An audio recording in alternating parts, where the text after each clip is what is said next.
Hello and welcome to New Jersey Politics with Laura Jones. I am Laura Jones and we are so glad to have you here. Today, we are discussing legislation aimed at keeping our schools safe as well as the state's spending plan, the New Jersey state budget, plus keeping the cost of prescription drugs affordable in the state.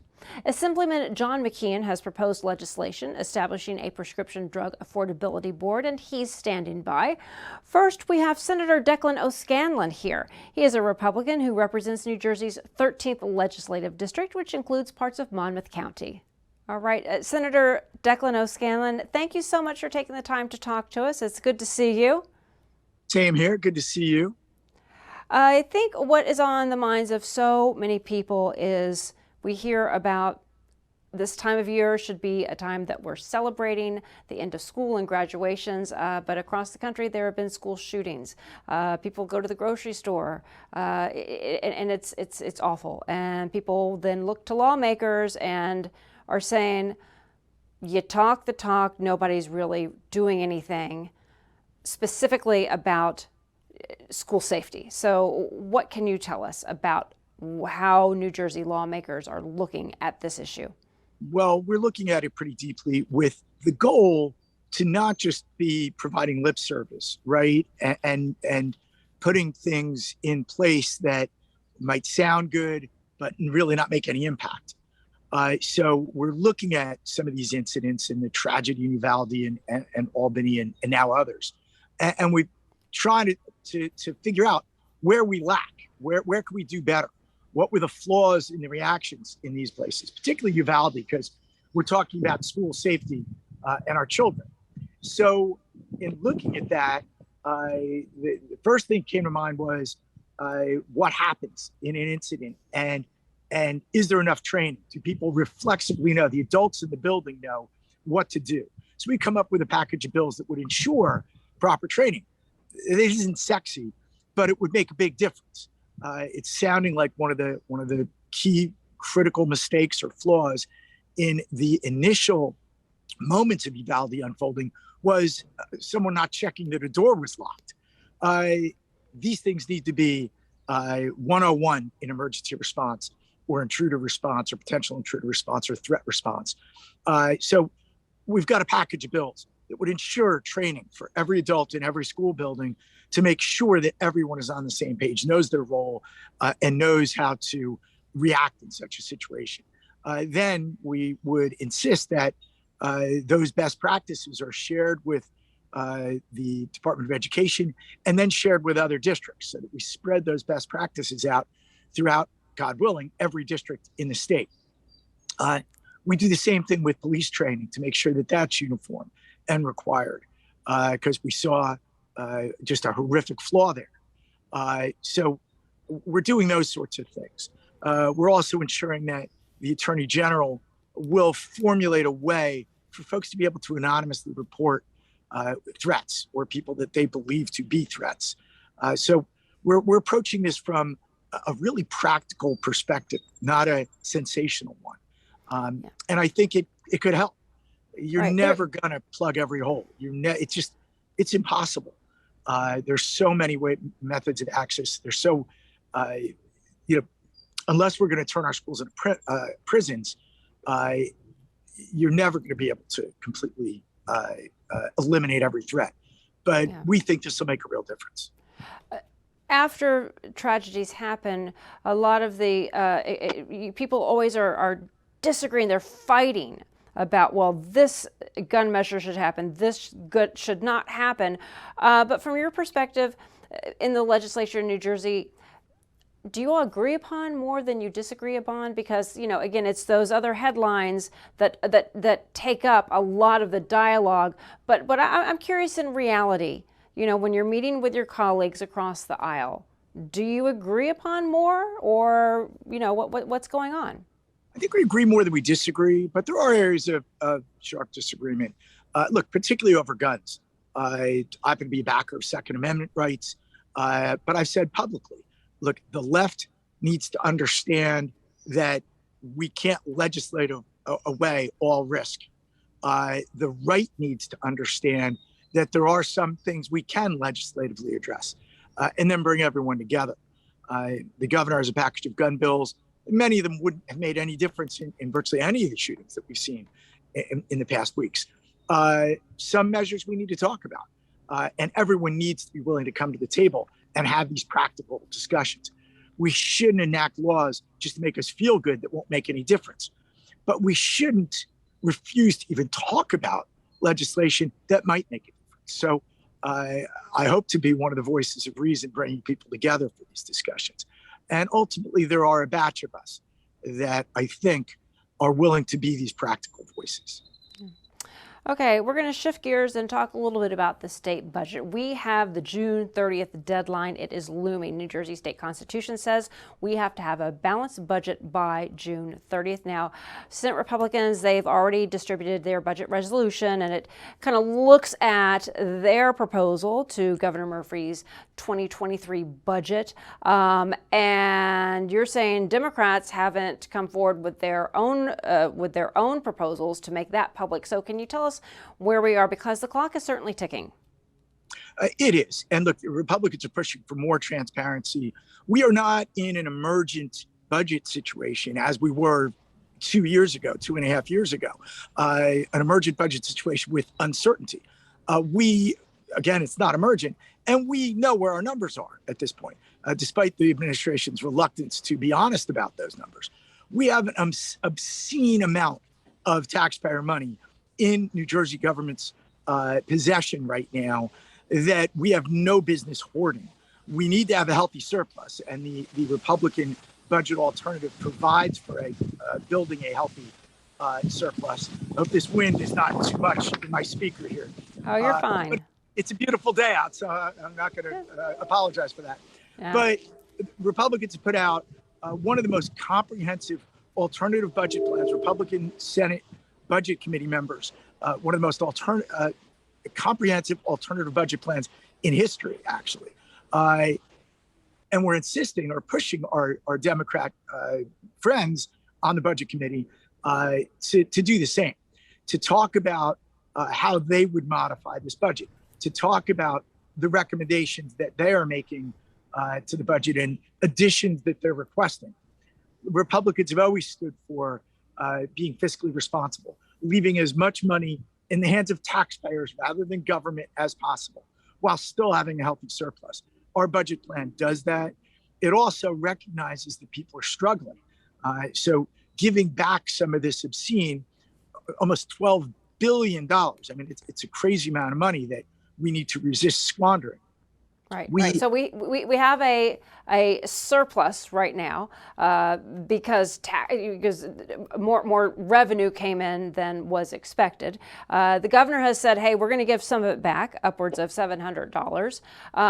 But you are saying the Democrats aren't saying much more about what to do with this massive surplus, because ultimately, I mean, inflation is going up. You need to save for a rainy day. Do the Republicans have a plan that saves some of that money, as well as return it? I mean, it's taxpayer money. Absolutely. We want it back. Everybody wants their money back. Absolutely. So there's a few things here that you hit on. So you need to have a rainy day fund, which is your surplus. And if you talk to folks in the business of, and I'm one of them, I guess, of crafting responsible state budgets and other government budgets, having a 10% of your budget surplus or rainy day fund is the sweet spot. You don't want to be below that, because if you have a revenue shortfall, you'll then have to make cuts mid-year, which you don't want to do. That affects your middle class and folks who are struggling as well. But you don't want to have government hoarding billions more dollars than it has a right to have. So that errs on the other side, especially in times of high inflation, where you devalue it by 10% a year while government is hoarding it. So you need that balance. The Republican budget plan does exactly that.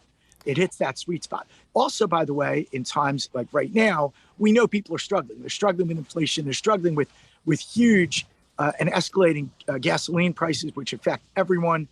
Giving some of this obscene amount of money back to people right now, which Republicans would do, in a much more efficient and noteworthy fashion, giving some of that money back to people to cushion this burden. It's their money after all, is a good idea. We would give back virtually every family in New Jersey making under $500,000 a year would get back $1,500. That is significant money.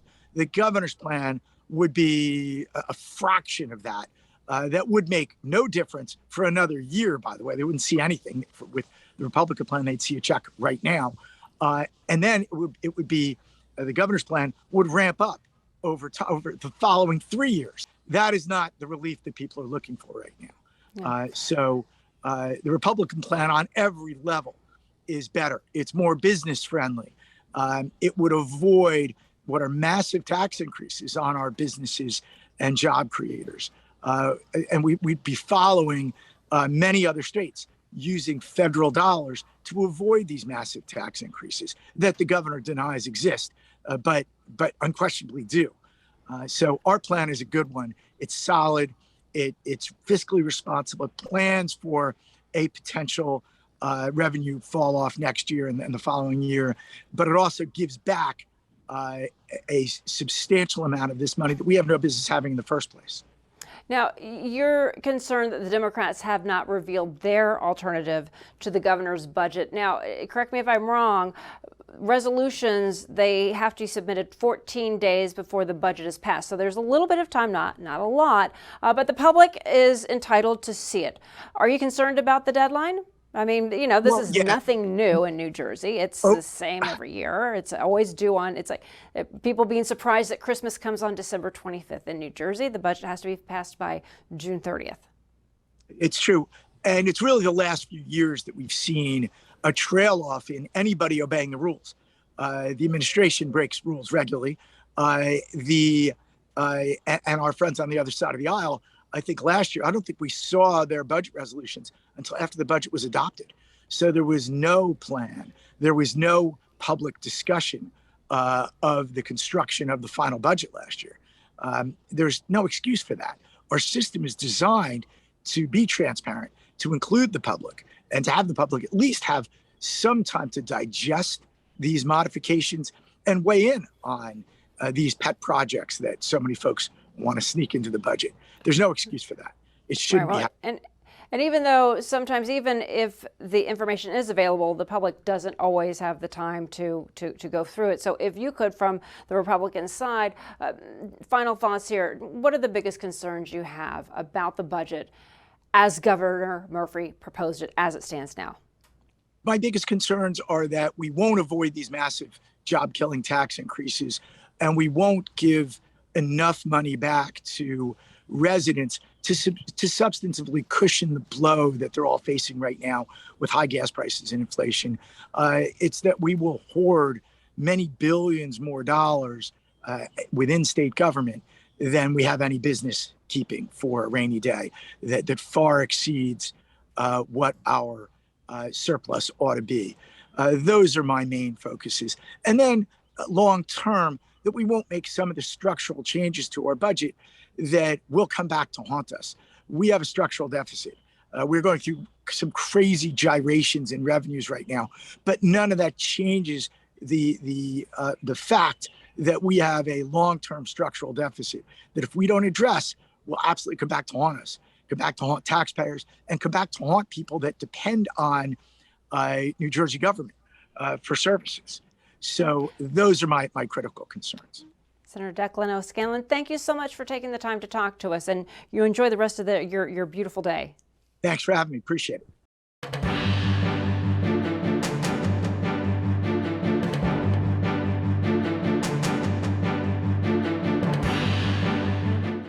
We're talking about keeping tabs on the rising cost of prescription drugs, and we have Assemblyman John McKeon. He is a Democrat who has served in the New Jersey General Assembly since 2002, where he represents the 27th Legislative District, which covers the western portion of Essex County. Welcome. It's so good to see you here. Well, it's good to see you as well, and thank you for having me on this very important topic. Absolutely. Well, Assemblyman, you have a package of bills that pretty much puts in place a flat cap on out-of-pocket payments for individual prescriptions, certain medications, and it establishes a prescription drug affordability board. Can you explain a little bit about this? Well, sure. And from 30,000 feet, you don't need me to tell your viewership that prescription drug costs are out of control. But factually, they cost more here in this country than anywhere else in the world. And it's just wrong. And it's not because Americans are on too many medications. We actually have, on the average, 12 less days a year than other countries. It's not because we don't use generics. We use more generics than anywhere else. It's because there's no regulation. The only country that isn't. And capitalism, we all celebrate, and pharma should be celebrated for the miracles they bring. But just left to their own designs, the costs are going to continue to go up as they have. And I can give you examples if you want to hear them. But I mean, there's the Harvoni, which is you might, if you're anybody has Hep C, they would know that. It costs $10,000 more here than any other country as it relates to Avastin, a cancer drug that was developed here in the United States. It's 10 times more expensive here than it is in Great Britain. About 20 years ago, 25 years ago, someone in the biotech world in the United States said he developed the first $100,000 medication. And they said, how could you do that? And he said, because I can. And that's the deal. So we need to step in the way that we're going to, through this package of bills, regulate and still foster the good things pharma does, but help the people. Well, New Jersey is known as the medicine cabinet, really, of the country. There are so many pharmaceutical companies headquartered here, so much that comes out of New Jersey. So can you talk a little bit about, there's a board that you would like to establish, correct? Well, sure. In part, again, this is a big package, and the board really takes a blue ribbon, group of individuals from all aspects of the industry, looks at this Byzantine spider web that is the distribution network, and then we'll come back with solid recommendations. In the meantime, there are bills going forward that will have immediate action to license and regulate the PBMs, the pharmacy board managers, as it relates to having all aspects of the industry, manufacturers, pharma, distributors, all report so there's transparency. And significantly, as it relates to any plan the state can regulate, to put a cap on 3 important drugs: insulin, we're talking about athletics, the people with the antihistamine with the asthma. Asthma, Mm-hmm, mm-hmm. And EpiPens. I couldn't think of the name of the inhalers. Epinephrine. Yeah, the inhalers.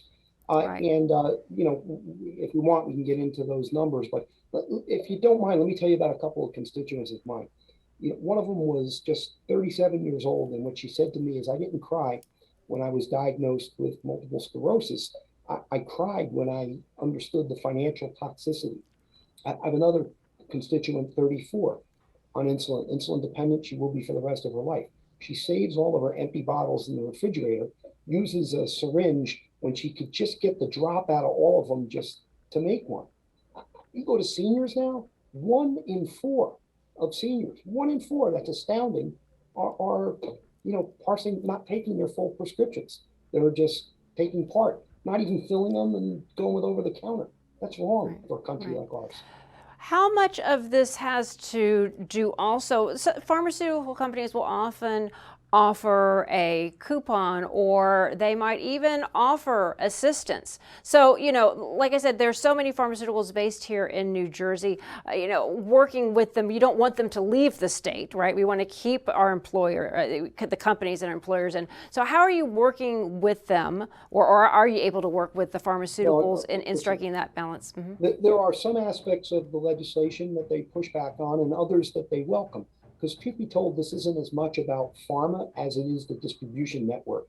And in that sense, the PBMs are the one thing that they don't have in the rest of the world. When you say PBMs, most people, I think they know it. That's the pharmacy benefits. The pharmacy benefit managers. Management. That's exactly it. Right. And what they are like kind of more than middlemen. They were the ones originally when it looked as if the insurance companies would have a difficult time because pharma is complicated.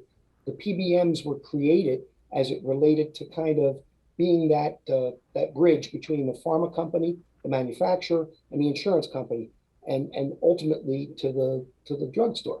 But as it's turned out, I mean, it just has worked into a system as to just adding unnecessary cost. I'm not saying that they're evil or that there's any intent, but again, without regulation, it's about making money.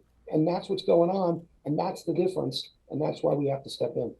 Well, and it is very frustrating because a doctor knows their patient best. They prescribe a medication, and then it's happened to me. The medication will come in. Well, insurance doesn't cover it. Okay, well, what is it? That'll be $1,100, and you're just thinking. And I've got it. Not everybody has good health insurance coverage.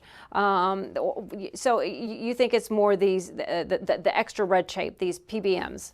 It really is. Yeah. It's the way, as you said, that coupons and this, that, and the other thing. It really, when it comes to it, it's all nonsense. The pharma sets up what's known as a wholesale acquisition price. The acronym is WAC, and the only people who get whacked are all of us. And that's a sticker price, like it's a car. Nobody pays sticker, right? But the PBMs don't mind when that number is up because they get paid a percentage of what they reduce it by.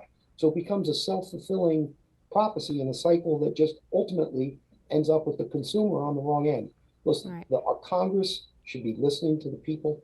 80%, I don't care if you're Democrat, Republican, or don't vote, 80% of people in this country say there's something that has to happen with our pharma prices. And this is something that should be dealt with on a national basis. But until that happens, we're going to do our best in the state to help the people. Well, people are living longer, due in fact to all of these, and they're staying out of the hospitals because these medications are available. So, can you tell us where you said you have a package of bills? Where are you in the process? Well, they're moving along actually very briskly. We're coordinating with the governor's office, who's made this a priority. I'm cautiously optimistic that by July 1st, we may have one or two of the package that will get to his desk for signature. But they're already out of, in the assembly side, out of two committees, out of financial institutions, my committee, and out of health. And now it will sit at appropriations and then hopefully come to the floor between now and when we adopt the budget. Now, you're specifically concerned about insulin and epinephrine and also the inhalers. So how do you think, ultimately, in the big picture, will the bill benefit New Jerseyans who really are struggling to pay for their medication? Well, sure. I mean, on insulin, it puts a $35 a month cap. People are paying triple that in a lot of instances. On the pens that I can't pronounce, the EpiPens. Or Auvi-Q. My husband works for the pharmaceutical that does Auvi-Q, so the injectors, the auto injectors. Well, there you go. Well, they're limited. You really could, maybe if you buy 2 a year, that should be enough if you have those issues. And that's going to be limited to $25 a unit. So that's, $25 is a lot of money, but at least it's affordable. It's not these crazy numbers. And same with inhalers, to be able to have 6 months of supply, to limit that to $50. You know what's ironic? The person who literally invented insulin back some years ago, he, based upon what he thought was his oath as a doctor, refused to take a patent. He ceded it to a couple of his students that were still not doctors. They were medical students, and they ended up selling the patent for $1 to the University of Toronto. So, I mean, healthcare is a basic human right. It's not a car. If you can't afford a Lexus, you can't afford a Lexus. But when it comes to healthcare, nobody should have to make those choices. How much attention is being paid to your legislation because the cost of gas is going up, inflation? There's so much, and we're in the middle of budget season right now. People are concerned about their children and the safety of their children in schools. Do you feel that this legislation is getting the attention that it needs? Because sometimes, the headlines, all go to, one topic or another, and you don't have always these conversations about the affordability of prescription medications that are, like you said, it's not an option. It's necessary to live. Yeah, and you know what, you make a great point as it relates to as people are looking at $5 a gallon gas prices, looking on their food shelves and knowing what bread and eggs cost. Prescriptions are still a big issue, but then take like maybe second fiddle. But you know what? You could skip a trip to the beach. Not that I would want you to, but you could. You can have a little less milk, but you got to take your medications to stay healthy. And at the end of the day, that to me is going to be something that is going to be welcomed regardless of all the other things going on in the world that we're focused on.